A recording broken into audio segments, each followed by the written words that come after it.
When you discover that the intimate clothing you cherish and store so carefully is disappearing from your closet, and the culprit is the man who shared your bed for 15 years, life is never the same again.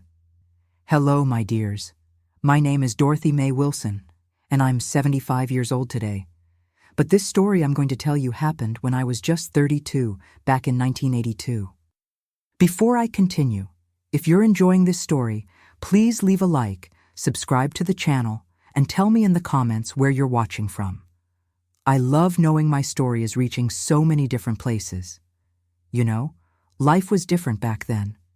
I lived in such a small town in rural Nebraska that if you sneezed in the town square, you'd hear "bless you" from all four corners.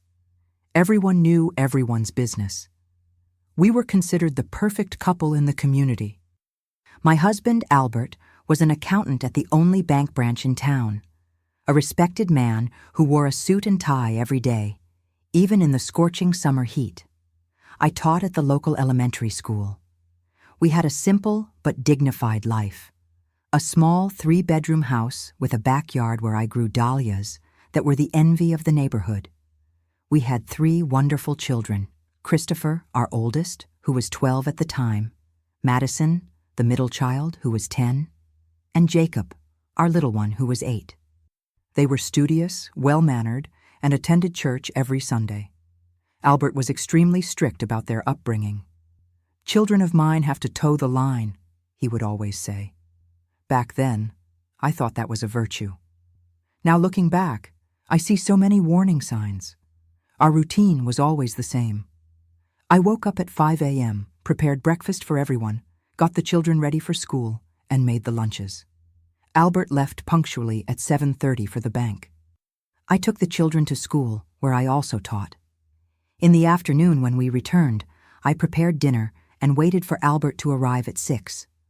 On Sundays, we all attended the 10 o'clock service together. Pastor Anderson was like family. He baptized all 3 of our children, gave spiritual counsel, and visited our home for coffee at least once a month. It all started on a Sunday in May. The air was getting fresher, announcing the approach of summer. There was a 4th of July picnic being organized by the church, and as always, I volunteered to help. That Sunday, I needed to arrive early to help Sister Catherine with the preparations. "You go ahead with your father," I told the children.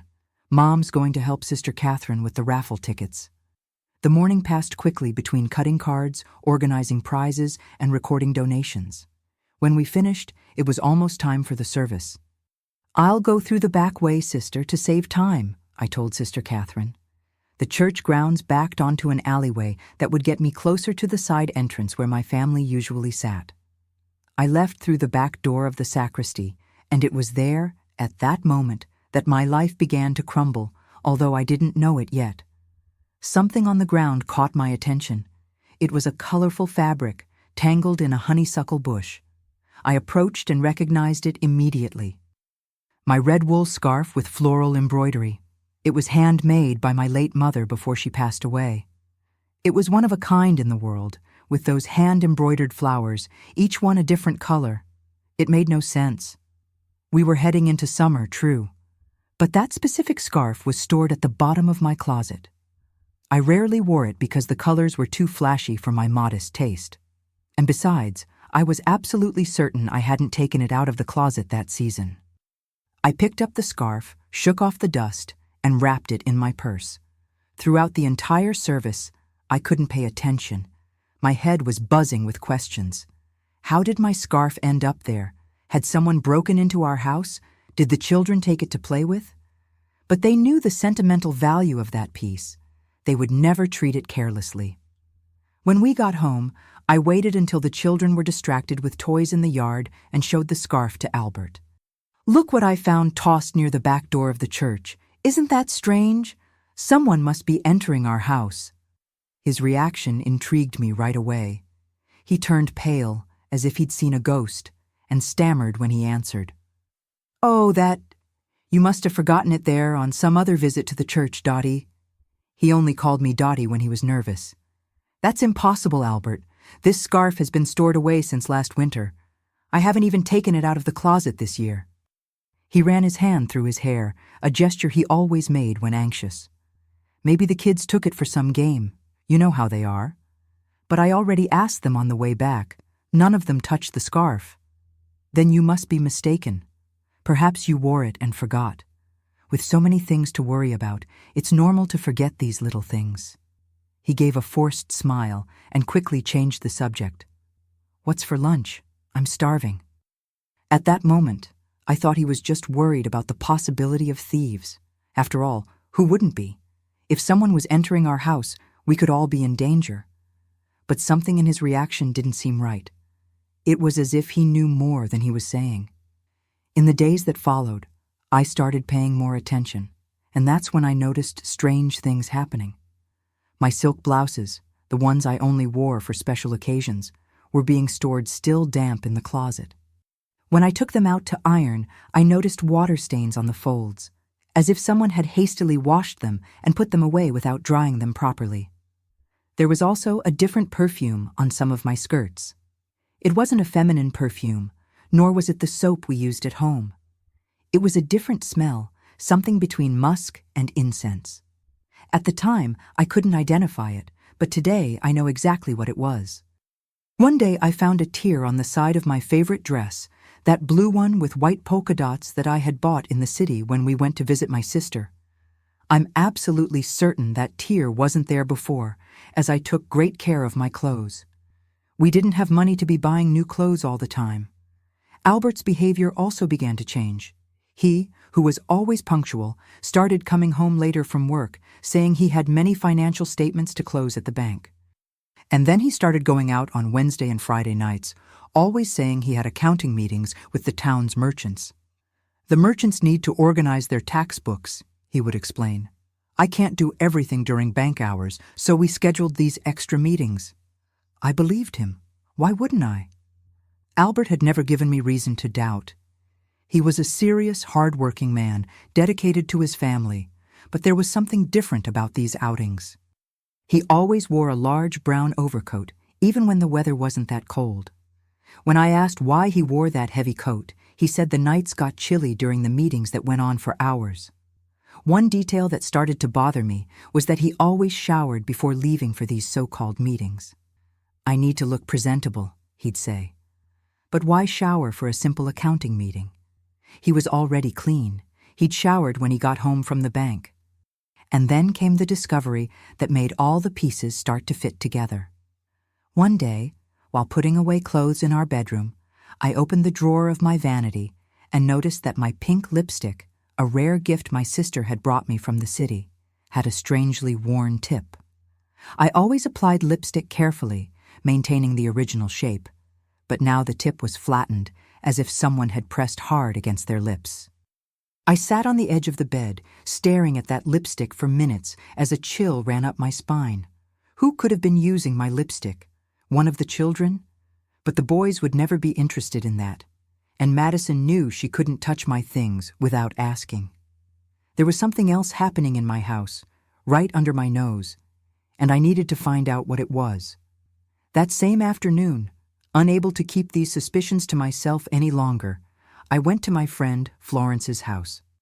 She was the widow of the town's former pharmacist, Mr. Harold. God rest his soul. Florence was about 10 years older than me, an experienced and trustworthy woman, one of the few in town who didn't live on gossip. I told her everything. The scarf found at church, the damp clothes, the strange perfume, the tear in the dress, the used lipstick, and of course, Albert's nighttime outings with that enormous overcoat. Florence listened in silence, her eyes widening more and more. When I finished, she held my hands in hers and said gravely, "Dorothy, my dear, I'm almost certain what's happening. Your husband must be taking your clothes to another woman." That hit me like a bomb to my already aching heart. But thinking about it, it made sense.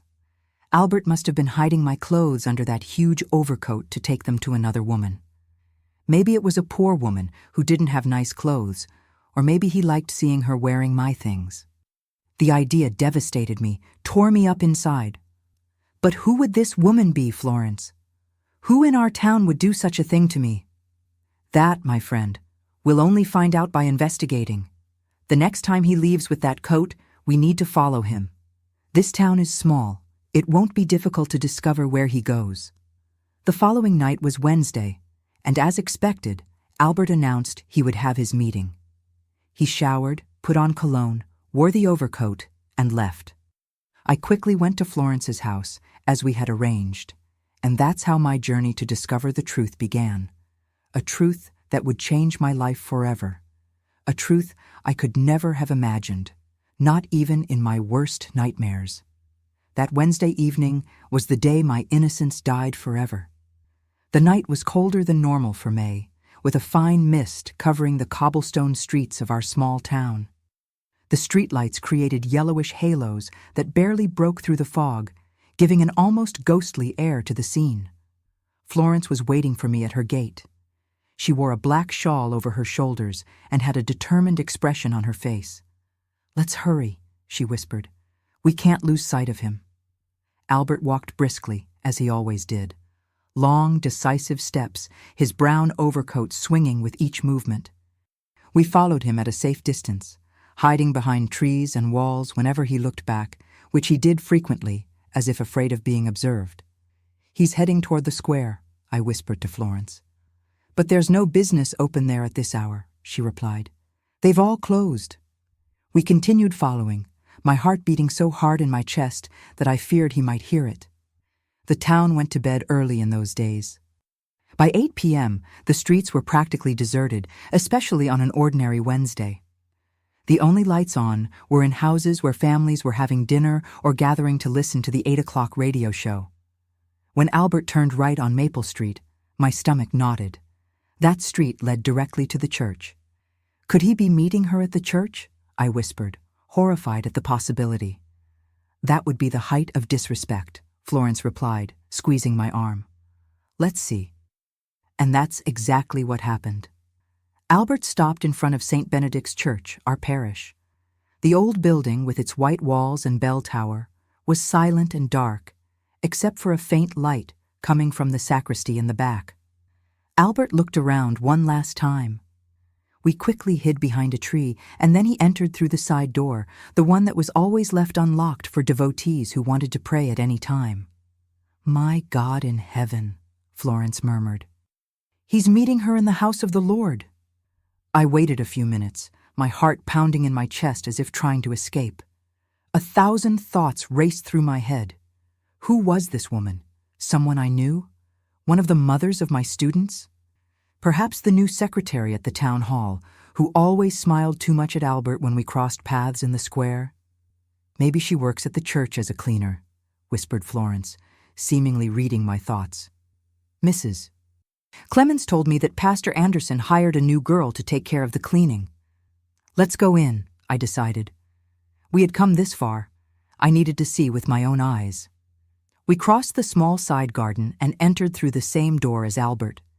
The interior of the church was dimly lit, illuminated only by the votive candles burning at the altar of the Virgin Mary. The smell of wax and incense filled the air, mixed with that characteristic odor of old places, wood, mold, and sanctity. We moved silently, passing through the empty pews. The light was coming from the sacristy at the back. As we approached, I began to hear voices, one of them undoubtedly my husband's, the other I couldn't immediately identify. It was too deep to be a woman's, I thought, confused. The sacristy door was ajar. Florence and I approached slowly, careful not to let the ancient floorboards creak under our feet. We stopped at the door, hidden by the shadow, and peeked through the crack. What I saw there destroyed my world in an instant, like a sandcastle swept away by a cruel wave. Albert had removed the overcoat that now lay on a chair, but he wasn't with another woman as I had imagined. He himself was wearing my clothes, my blue dress with white polka dots, the same one I had found torn and then carefully mended. My red embroidered scarf was elegantly wrapped around his neck, and to my absolute horror, he was wearing my pearl earrings, a wedding gift from my mother, and had his face made up with the pink lipstick I had noticed was different. But that alone was a devastating shock. What came next shattered any remnant of reality I might still cling to. Pastor Anderson, yes, our pastor, the man who had baptized my 3 children, who dined at our house, who gave spiritual counsel to the entire community, was standing there before Albert and was not in shock or reprimanding him, as one would expect. No, he was caressing my husband's face with an intimacy that could only mean one thing. "You look beautiful today, my sweet Bertie," said the pastor, in a voice I had never heard him use before. Soft, almost syrupy. Bertie. He called him Bertie. That was the nickname only I used for Albert in our most intimate moments. It was our joke, something private, sacred. The air fled from my lungs. I felt as if I'd been punched in the stomach. My knees weakened, and if it weren't for Florence holding my arm, I would have collapsed right there. I don't know what possessed me at that moment. Maybe it was the pain, the anger, the shock. Maybe it was the instinct of a betrayed woman, not just by her husband, but by the entire life I believed I had. I let out a scream that echoed throughout the church, a sound that didn't even seem human, born from the depths of my lacerated soul. "Albert!" The 2 men froze. The scene was etched in my memory like a terrible photograph. Albert, dressed in my clothes, made up, his eyes wide with terror. Pastor Anderson, with his hand still suspended in the air, inches from my husband's face. "Dorothy, it's not what you're thinking," stammered Albert with that cliché phrase that all betrayers seem to know by heart. But it was exactly what I was thinking. Worse. "How could you both?" I managed to say, my voice broken by sobs. "In God's house?" Pastor Anderson recovered first. With the dignity that I now knew was just a mask, he straightened his shoulders and spoke with his sermon voice. "Dorothy, you need to understand." "Understand? Understand what exactly, Pastor?" I shouted, my voice echoing off the sacred walls. "That my husband wears my clothes to meet with you? That everything we lived was a lie? That the man who baptized my children is—" I couldn't complete the sentence. It was too painful to put into words what I was seeing. Albert tried to approach, but I backed away in disgust. Seeing that man, the father of my children, the man with whom I'd shared my bed for 15 years, wearing my dress, my lipstick, my earrings, was as if everything I knew about the world had collapsed. "Don't come near me," I hissed. "Never come near me or my children again." And then I did the only thing I could think of. I ran. I ran out of the church, away from that nightmare, with Florence following me. I ran through the dark, empty streets, tears streaming down my face, the cold night air cutting my lungs. I ran to Florence's house, unable to return to what I once called home. "You'll stay here tonight," she said, taking me inside. "Tomorrow we'll think about what to do." But I knew there was nothing to think about. My life, as I knew it, had ended in that sacristy. I didn't sleep that night. I sat on the guest bed in Florence's house, staring at nothing, reliving every moment of the last few months, identifying the signs I should have seen. How was I so blind? How did I not notice what was happening under my own roof? The next morning, the entire town already knew. I never discovered if it was Pastor Anderson who spread the story, trying to get ahead and give his version, or if it was someone who saw us entering the church that night. In small towns, the walls have ears, and secrets spread faster than wind. When I finally gathered the courage to return home, I found Albert putting clothes in a suitcase. He was no longer wearing my dress, of course. He was back in his gray suit, impeccable, as if the night before had been just a feverish nightmare. "I'm leaving," he said, not looking me in the eyes. "It's better for everyone." "And your children?" I asked, my voice hoarse from so much crying. "Is it better for them too?" He finally looked at me, and I saw something in his eyes that I had never noticed before, a mixture of shame, relief, and freedom. "They'll be better without me, Dottie. You know that." "Where are you going?" "To the city. Anderson." He hesitated before pronouncing the name. "The pastor has already requested a transfer to a parish there." So they had everything planned, to run away together, to abandon everything, the parish, the family, the responsibilities, leaving behind the broken pieces for me to pick up alone. And money?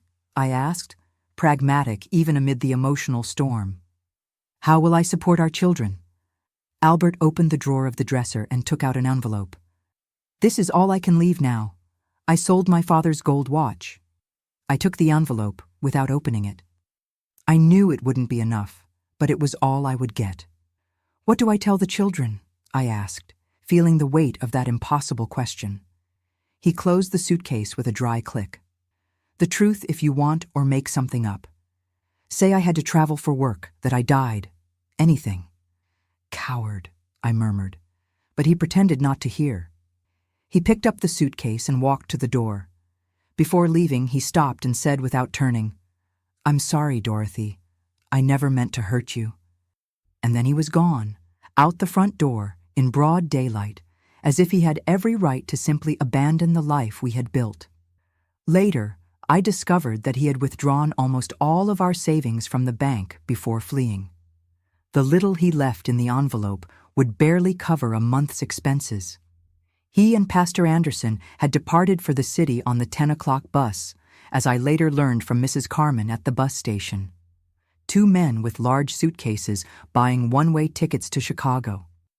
That's how, at 32, I found myself alone with 3 children to raise, without a job, because the next day I received a visit from the school principal informing me that parents didn't want the sinner's wife teaching their children anymore, and with an entire town looking at me with a mixture of pity and contempt.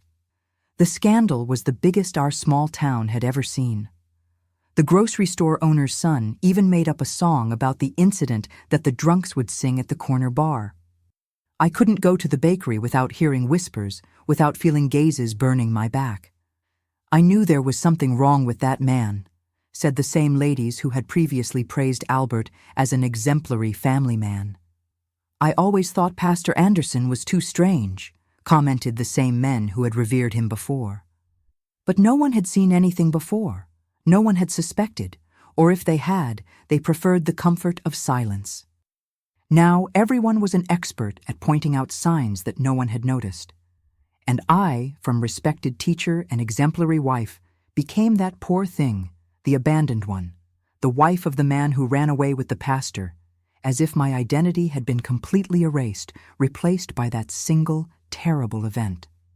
Doors began to close for me, one by one. I lost my job at the school.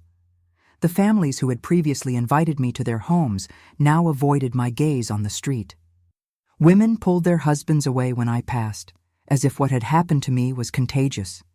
And the men, some began to look at me differently, with a predatory interest, as if an abandoned woman was easy prey, desperate for company. But worst of all were the children.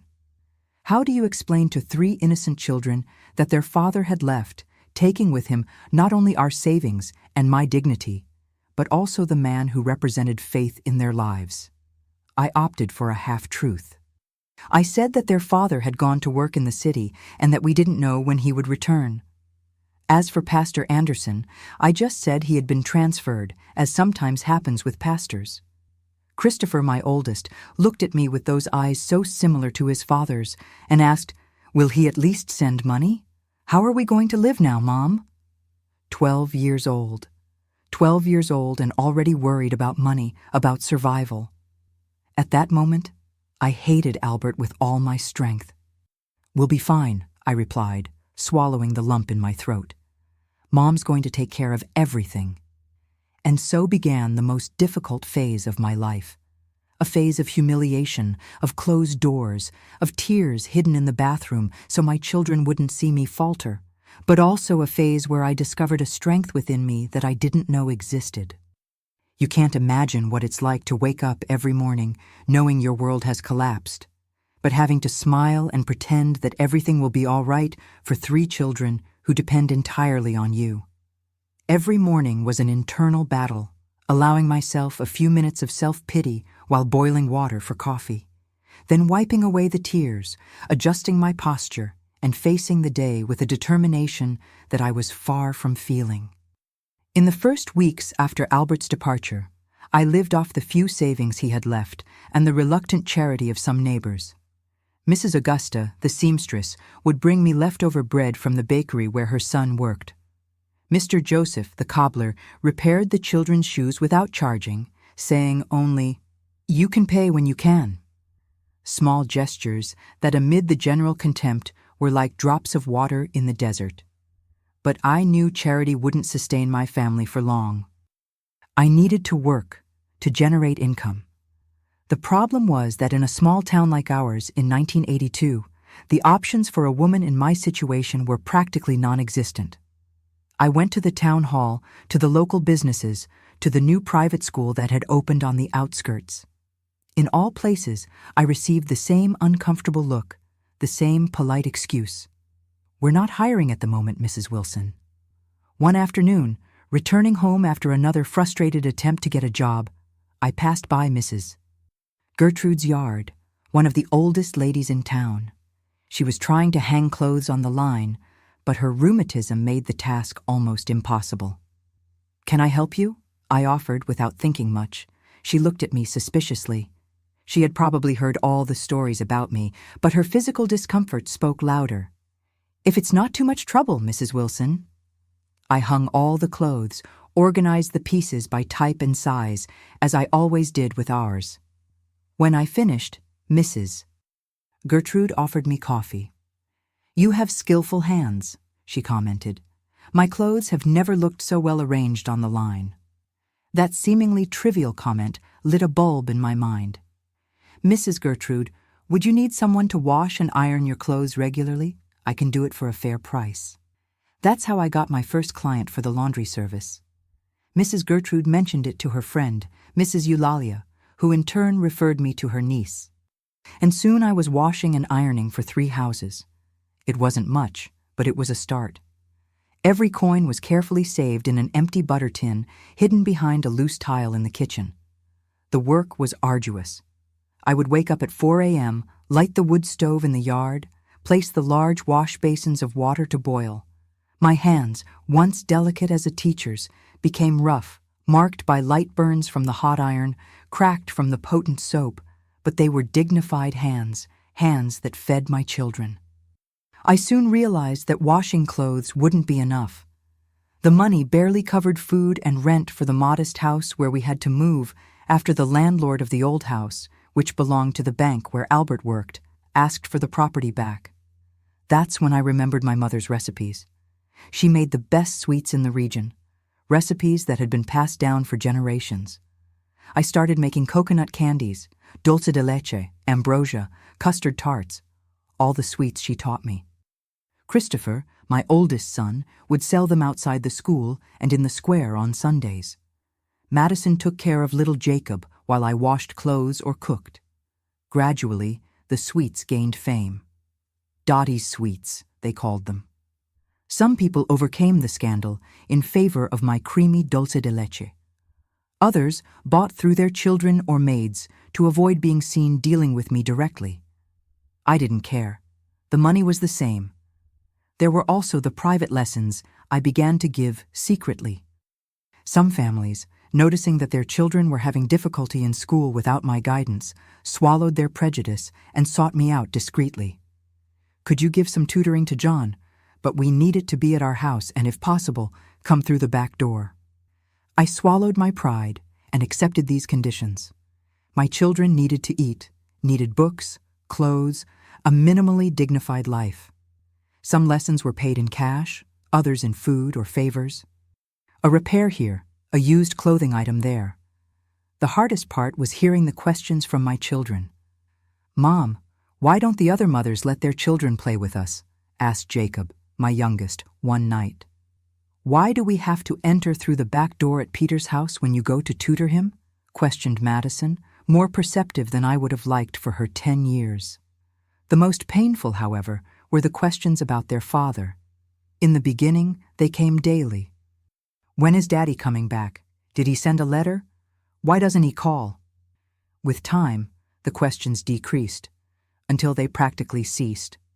I don't know which was worse, the constant questions or the resigned silence that replaced them. Christopher, in particular, grew up too quickly. At 13, he got a job as a delivery boy at the pharmacy after school. He handed me every cent he earned. "To help at home, Mom," he would say, with a seriousness that broke my heart. No child should carry such a burden. It was around this time that I received the only letter from Albert, a simple envelope with the address written in that handwriting I knew so well from so many love notes I received during our courtship. Another life, it seemed now. Inside, $100 bill, a considerable amount at the time, but insignificant compared to what we needed, and a short note for the children. "Hope you're well. A." No question about how we were surviving, no explanation, no request for forgiveness. I tore the note into 1,000 pieces, but kept the money. I couldn't afford the luxury of pride. Months turned into a year, then 2. The novelty of the scandal diminished, replaced by new local dramas. I was no longer the news of the day, just that woman, from the incident with the pastor. The explicit contempt gave way to a kind of condescending pity that was somehow even more humiliating. I worked from sunrise to sunset. My hands, once protected by gloves when I went to Sunday service, were now permanently red and swollen from washing clothes. My knees ached from scrubbing the floors of houses where I began to clean to supplement my income. My eyes burned from sleepless nights, preparing sweets to sell the next day or correcting the lessons of private students I managed to get. But my children never went to bed hungry, never missed school, always had clean clothes, even if mended so many times that the original fabric was hardly recognizable. That was my small daily triumph, my silent resistance. The town continued to treat us like pariahs, but in a more subtle way. Now the boys at school teased my children, calling their father names that children shouldn't even know. The mothers continued to keep their daughters away from Madison, as if being the daughter of an absent father was something contagious. The teachers treated my children with a clinical distance, never with the warmth they showed other children. It was in this scenario that the event occurred that would mark a turning point in our story. It was June 1984, 2 years after Albert's departure. The town was preparing for the traditional 4th of July celebration, the biggest annual event in that agricultural community. There would be music, food, dancing, game booths, all the joy a small town can produce when it tries. I didn't want to go. I knew we would be observed, commented on, judged. But my children begged. "Please, Mom," asked Jacob with those big eyes that painfully reminded me of his father's. "All the children will be there." How could I deny them this small pleasure? They had already lost so much, suffered so much for mistakes that weren't theirs. So I agreed, but with a heavy heart. I wore my best dress, a simple dark blue one, already faded from so many washes, but dignified. I carefully combed my hair, tied it in a low bun. I put a little face powder on to disguise the deep circles under my eyes, marks of the difficult years. It wasn't vanity. It was armor. When we arrived at the town square, it was already full. Colorful flags hung between lampposts. The bandstand was decorated with wildflowers. The smell of snacks and sweets hung in the air. In another life, I would have helped with the organization. I would have spent weeks preparing the decorations with the other teachers. We had barely taken a few steps when I felt the stares, always the stares. People leaned toward each other, whispering behind their hands. I heard fragments. "Had the nerve to come. Should be ashamed. Poor children." I tried to ignore it by focusing on my children. I bought them cotton candy, a rare luxury I only allowed because Christopher had insisted on paying with his own money from the pharmacy. I watched as they ran to play at the fishing game booth, their faces momentarily free from the worries that had matured them prematurely. That's when I saw Mrs. Azalea, the mayor's wife, staring at me from across the square. She was with her usual circle of local society ladies. They were all looking at me, some laughing discreetly. Mrs. Azalea leaned in and said something that made the others laugh more openly. Something inside me broke. 2 years of humiliations, of closed doors, of looks of contempt, of daily struggle to maintain a minimum of dignity. 2 years of keeping quiet, lowering my head, swallowing tears so as not to worry my children. I don't know what possessed me at that moment. It was as if someone else had taken over my body, a Dorothy I didn't know, one who wasn't willing to be trampled on one more time. I walked to the center of the square, near the bandstand, where the small town band was playing a lively polka. I stopped there, right where everyone could see me, and took a deep breath. "Why do you all keep looking at me and judging me?" I shouted, my voice echoing across the square, silencing the music, freezing smiles and conversations. I wasn't the one who cheated on my husband. I had nothing to do with it. I'm tired of this town judging me. The silence was absolute now. You could hear the rustling of the leaves on the trees in the square. "You think it's easy having to take care of my children alone after my husband, who I thought was the love of my life, left me for the pastor who baptized our children? You all should think about that a bit. My children are not to blame for anything. They are innocent children. Why do you treat them as if they had some contagious disease? Why can't your children play with mine? Why do you cross the street when you see us? What did we do to deserve this?" Tears were streaming down my face now, smudging the little face powder I had applied. I didn't care. I had gone too far to turn back. "I wash your clothes, clean your houses, teach your children in secret. Aren't you ashamed to treat me like garbage during the day and then knock on my door when you need my services?" A deathly silence took over the square. I saw Christopher, Madison, and Jacob paralyzed near the fishing game booth, their eyes wide with shock. I thought I would be run out of town at that instant. Maybe it would be better to start over somewhere else where no one knew our story. But then something happened that I'll never forget. In that silent square, where my cry of despair still seemed to echo, something happened that would change the course of my life forever. Mrs. Josephine, the town midwife, a lady of almost 70 who had brought into the world half the inhabitants of that community, including my 3 children, slowly rose from the bench where she was sitting. With her wrinkled hands, marked by decades of helping children to be born, she walked toward me with firm steps despite her age. Everyone respected Mrs. Josephine. She knew the most intimate secrets of each family. Who had children before marriage? Who had more children than they could support? Who cried with disappointment instead of joy upon learning the sex of their baby? She kept these secrets like a vault, never judging, always helping. When she reached me, I thought I would receive a reprimand for causing a scandal in public.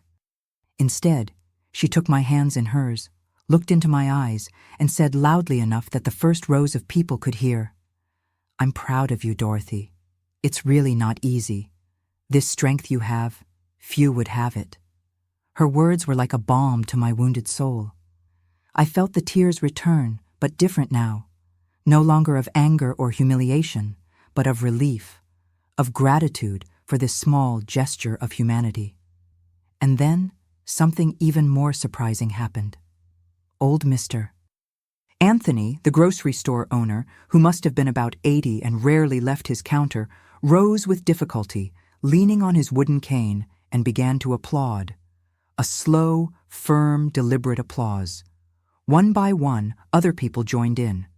The seamstress Augusta, the blacksmith and his wife, some mothers of students to whom I had given lessons, workers from the sugar mill. It wasn't the whole square, far from it, but it was a significant number, perhaps a third of the people present. On the other side, I saw the mayor and his wife, Mrs. Azalea, watching the scene with evident disapproval.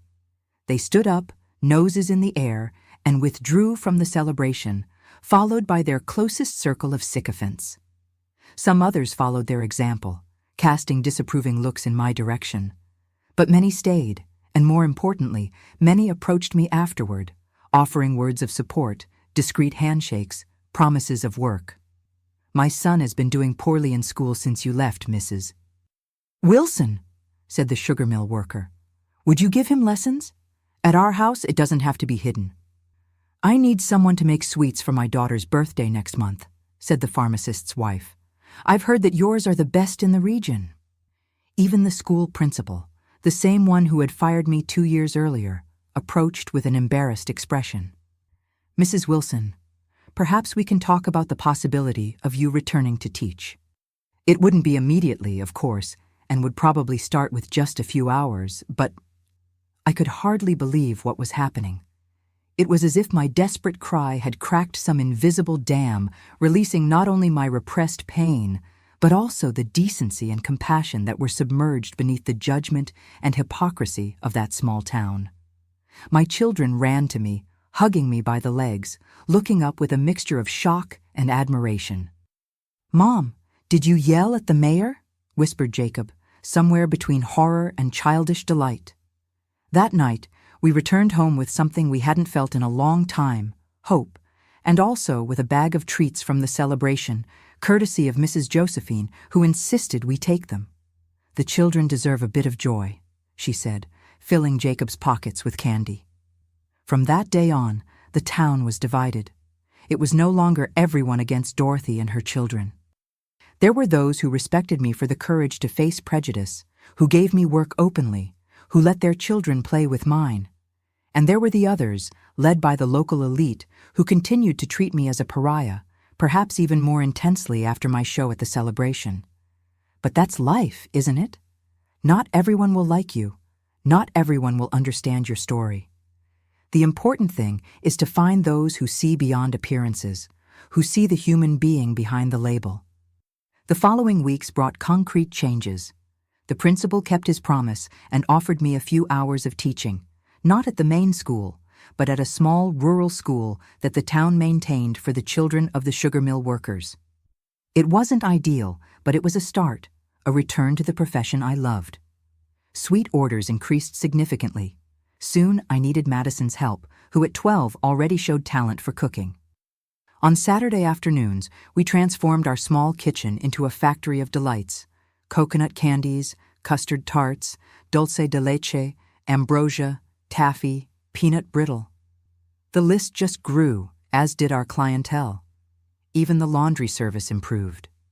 Some families that previously paid me as little as possible now offered a fair value, recognizing the quality of my work. Some even recommended my services openly, without shame or hesitation. Slowly, painfully, our life began to stabilize. We weren't rich, far from it. We still counted every cent. There were still nights when dinner was just rice and beans. We still mended clothes until it was no longer possible to identify the original fabric.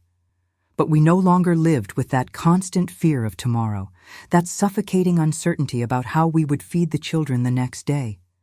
And most importantly, my children began to smile again. Christopher remained serious and responsible beyond his age, insisting on helping with expenses through his work at the pharmacy. But now he also participated in the school football team. He had friends who came to our house without caring about the malicious comments. Madison, my sensitive Madison, who had suffered so much with social isolation, now had some friends, not many, but loyal ones. Girls whose mothers had decided that the family situation was not contagious, nor morally corrupting. As for Jacob, my little one, he seemed to have recovered faster than the others, perhaps because he was younger when everything happened, perhaps because of his naturally optimistic nature. He ran through the town with his friends, climbed trees, played ball in the square, all the normal mischief of a boy his age.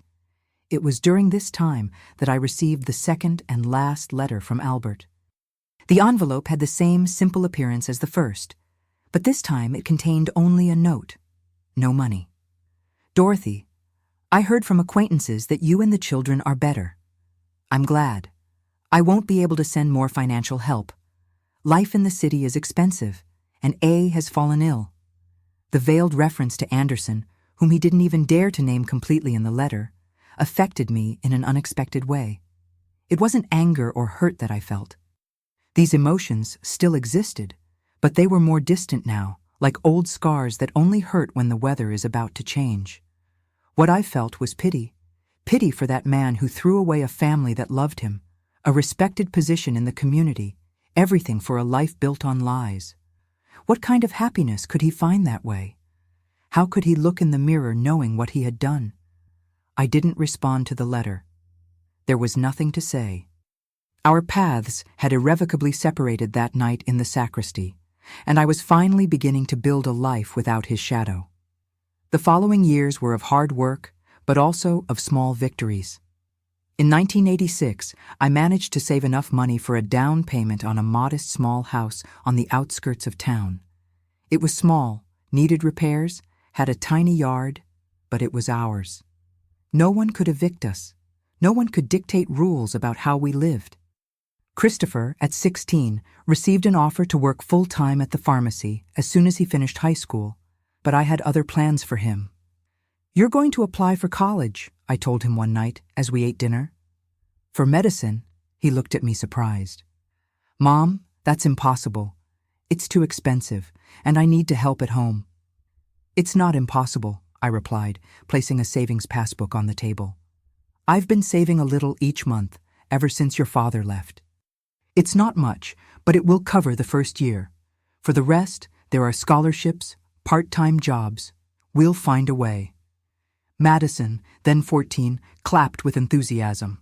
"My brother is going to be a doctor."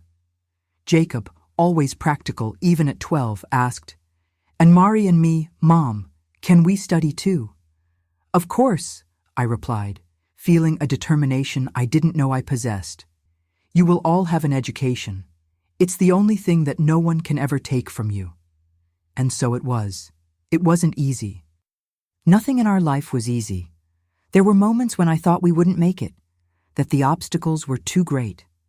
Nights when I cried alone in my room, terrified by the responsibility on my shoulders. But we persisted.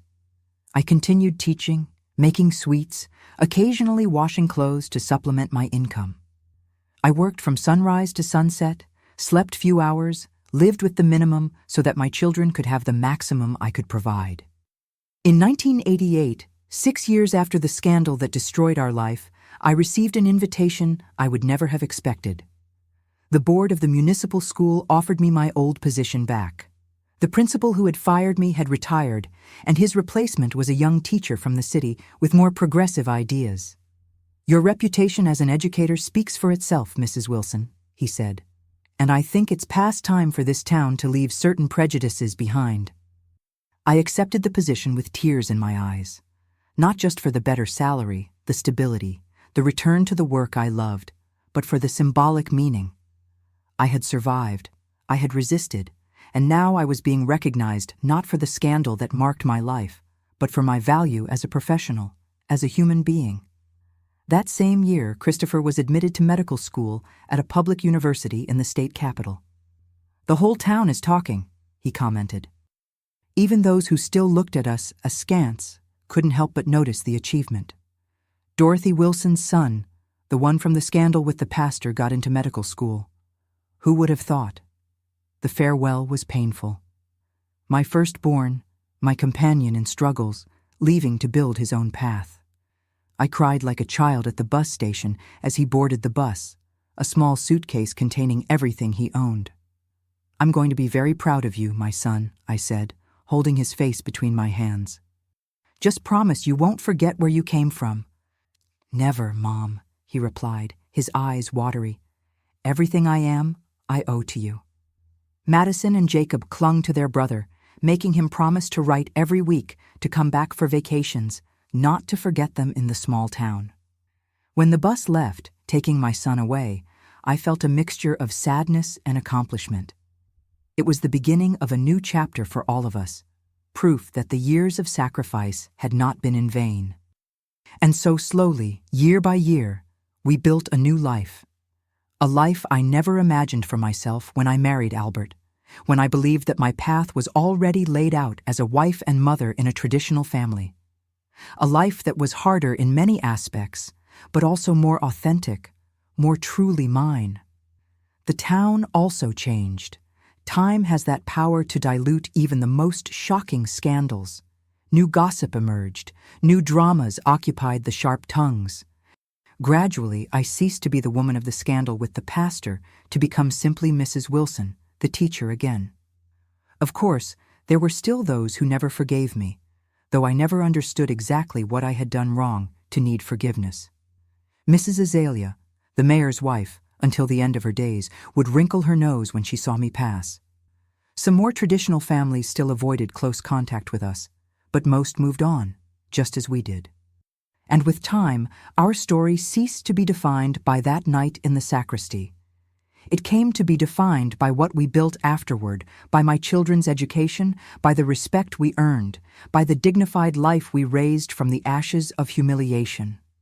And that's how, against all odds, against all judgments, against all the cruelty of a society that punishes the victims and often absolves the guilty, we survived. More than that, we triumphed. Time is curious, my dears. It passes slowly when we're in the middle of the storm, each minute seeming like an eternity of suffering. But when we look back, decades later, everything seems to have happened in the blink of an eye, like a movie we're watching, knowing the ending, but still being moved by each scene.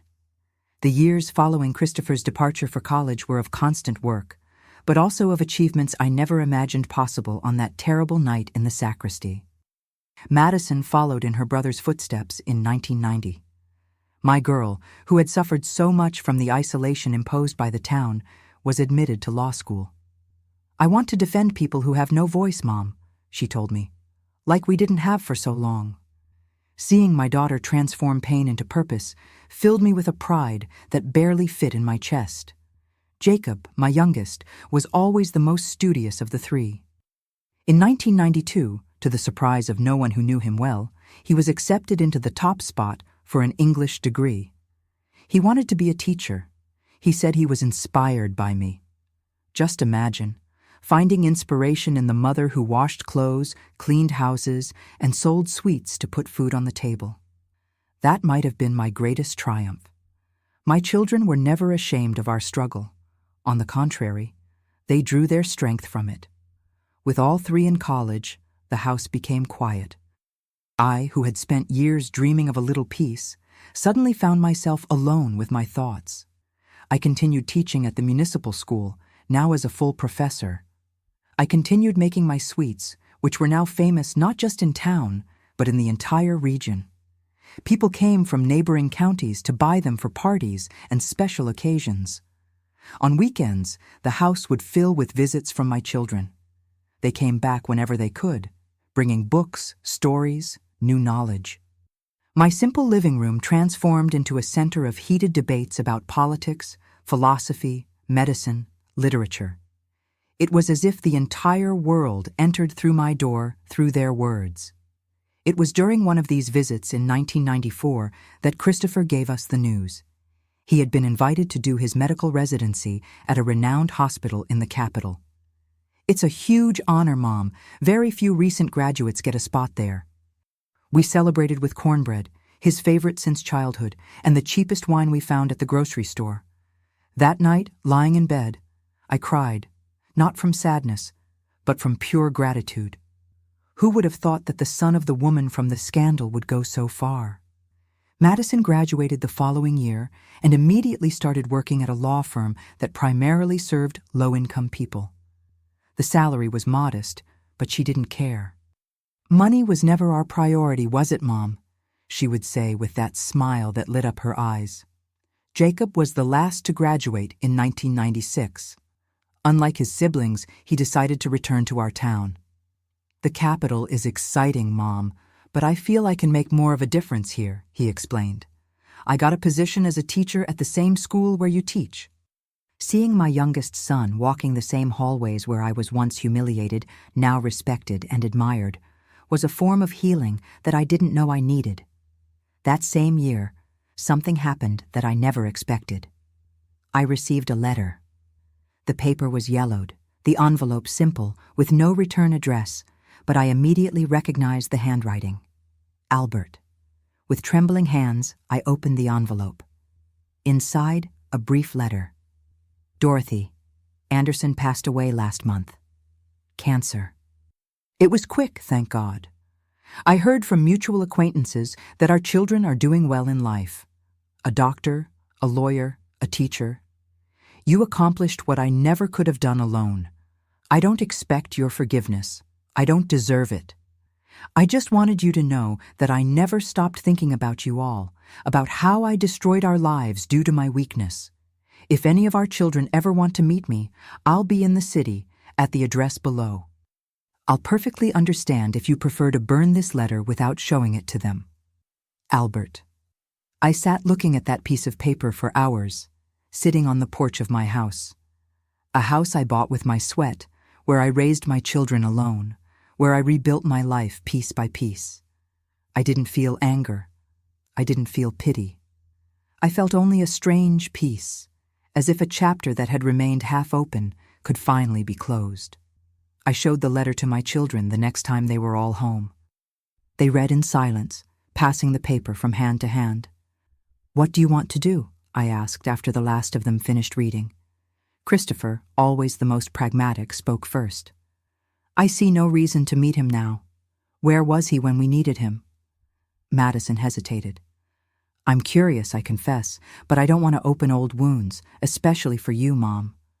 Jacob, my sensitive Jacob, surprised everyone. "I think we should go, not for him, but for us, to close this chapter once and for all." After much discussion, we reached an agreement. They would go, all three together, without me. I had done my part. I had protected my children, raised them, educated them. Now, as adults, they had the right to make their own decisions about the father who abandoned them. They went on a Sunday afternoon. They returned the following day with somber expressions and few words. I respected their silence. Only later, years afterward, Madison would tell me the details of that meeting. How they found a prematurely aged man living in a small, decaying apartment. How he cried upon seeing them. How he asked for forgiveness, knowing it was too late. "He asked about you," said Madison. "He wanted to know if you were well, if you had remarried." Remarrying never crossed my mind. Not out of bitterness, or because I still loved Albert. That feeling died on that night in the sacristy, simply because I learned to be sufficient unto myself. I discovered a strength and independence I didn't know existed in me. Besides, after everything I went through, the men in town viewed me with suspicion, the woman who couldn't keep her husband, or with that malicious interest, as if I must be desperate for male company. There were some suitors over the years, the pharmacy widower who occasionally sent me flowers, Florence's cousin who came to spend a season in town and always found excuses to stop by my house. Even the new town doctor, a distinguished gentleman from Indiana, invited me to dinner a few times, but I always politely refused. My life was complete with my work, my sweets, and especially my children. I didn't need a man to define me, to feel fulfilled or protected. That might have been the greatest lesson I learned throughout this journey. The 90s passed in relative tranquility. My children built their careers. I continued with my classes and my sweets. In 1999, at 49, I received an honor I never expected. I was elected Teacher of the Year by the Municipal Education Department. The same system that expelled me when I needed it most now celebrated me as an example. At the award ceremony, I looked at the audience and saw familiar faces. Mrs. Josephine, now very elderly but still lucid, smiled from the back of the hall. Florence, my faithful friend from so many battles, applauded enthusiastically. And there were my 3 children, their eyes shining with pride. That night, returning home with the small trophy in my hands, I thought about how life takes turns, how from the ashes of the greatest suffering, the most unlikely strength can be born. In 2002, Christopher married a fellow doctor, a lovely young woman named Helen. The following year, Madison also married a university professor she met at a law conference. Jacob took longer. He was always the most selective of the 3, but in 2006, he introduced us to Paul, an architect who came to work on the renovation of the main church. Yes, ironically, my son found love during the renovation of the same place where our family was shattered decades earlier. The grandchildren began to arrive. First, Christopher and Helen's twins in 2004, then Madison's daughter in 2007. And finally, to my surprise, Jacob and Paul adopted a girl in 2011, an adorable child who had been abandoned at the hospital where Christopher worked. Seeing my family grow, seeing my children raising their own children with so much love and dedication, was the greatest reward I could ask for. Each time one of the little ones called me Grandma, I felt that all the suffering had been worth it. In 2014, at 64, I officially retired as a teacher, but I didn't stop working. I transformed my small production of homemade sweets into a more structured business. Dottie's Sweets became a brand known in the region. Jacob helped me officially register it, create beautiful packaging, expand distribution to other towns. It was during this time that I received the news. Albert had passed away, a stroke, according to the letter sent by a lawyer. He left no assets, just a request that his children be informed of his departure. I felt a strange melancholy, not for the man he became, but for the man I once thought he was, the father of my children, the companion I believed I had. A life wasted in lies, ended in loneliness. I told my children, of course. They received the news with contained sadness, more for a lost possibility than for real mourning. After all, how can you feel the loss of someone who was never really present? "I'll pray for him, Mom," said Madison, always the most spiritual of the three, "that he finds the peace he couldn't in life." The town also changed over the decades. It grew, modernized. New families arrived, others left. The old prejudices, although never completely disappeared, were diluted by time and new generations. Today, at 75, I look back and see a path I never imagined I would travel. A path of pain, yes, but also of discoveries, of humiliations, but also of silent triumphs, of hidden tears, but also of profound joys.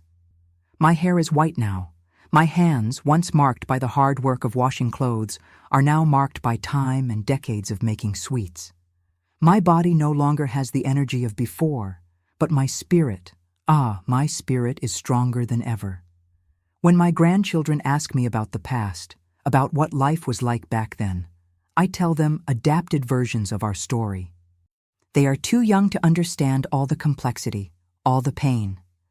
One day, when they're older, they'll know the complete truth, not to cultivate grudges or resentments, but to understand where they came from, the strength that runs in their veins. Because that's what I discovered, my dears, throughout this improbable journey that was my life. Our strength comes precisely from the moments when we think we can't go on. When I look back at that night in the sacristy that seemed like the end of the world, I now see that it was just the beginning of my real life. A life where I discovered my strength, my courage, and my ability to unconditionally love my children. You ask me if I have regrets. Of course I do. I wish I had had more time to simply be a mother instead of having to be a provider, protector, and warrior. I wish my children hadn't known the world's cruelty so early. I wish the love I once felt for Albert had been reciprocated with honesty. But if you ask me if I would change anything, if I could go back in time, I don't know how to answer.